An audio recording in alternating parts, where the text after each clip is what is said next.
신생아 사망 사고가 발생한 이대 목동병원은 최근 몇 년 동안 최고 등급 의료기관인 상급 종합병원으로 분류됐습니다. 그런데 정부 심사 결과 이번에 상급병원 지정이 보류됐습니다. 보건복지부는 신생아 사망 원인이 밝혀진 뒤에 지정 여부를 추가 논의하겠다고 밝혔습니다. 취재기자 연결합니다. 정유진 기자. 네, 사회부입니다. 이대 목동병원의 상급병원 지정이 보류됐다고요? 예, 보건복지부가 제3기 상급 종합병원으로 42개 기관을 지정 발표했는데 이대 목동병원은 지정 보류했다고 밝혔습니다. 신생아 중환자실이 일시 폐쇄돼 지금 시점에서는 상급 종합병원 지정 여부를 결정할 수 없다는 것입니다.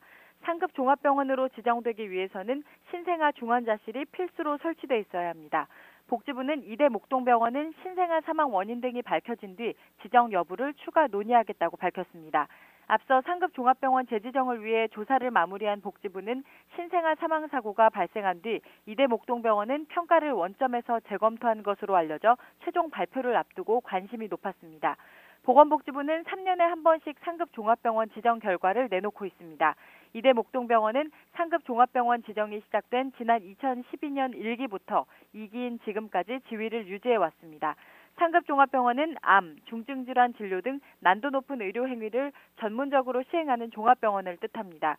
특히 상급병원으로 지정되면 건강보험 수가를 30% 높게 받을 수 있는 등 유무형의 혜택이 있어 대형 병원들이 사활을 걸고 있습니다.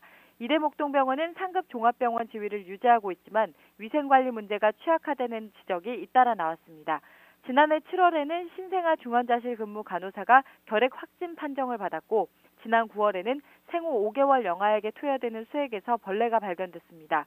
신생아 중환자실에 날파리가 있었다거나 인큐베이터 옆에서 바퀴벌레를 봤다는 등의 증언이 나오기도 했습니다. 경찰은 오늘 신생아 사망 사고와 관련해 의료진 조사를 이어간다고요? 경찰이 의료진 소환 조사를 재개했습니다. 서울지방경찰청 광역수사대는 오늘 이대 목동병원 관계자 2명을 불러 조사하고 있습니다. 경찰은 성탄 연휴 동안 분석한 자료를 바탕으로 약품 조제 과정과 전달 과정 등을 살펴볼 계획입니다. 이와 함께 이번 주에 의료진 8명 정도를 참고인 신분으로 소환해 신생아 집중치료실 진료체계 전반을 파악하겠다고 덧붙였습니다. 앞서 경찰은 지난 22일 신생아 중환자실 수간호사와 약제실 약사를 불러 조사했습니다. 지금까지 사회부에서 YTN 정유진입니다.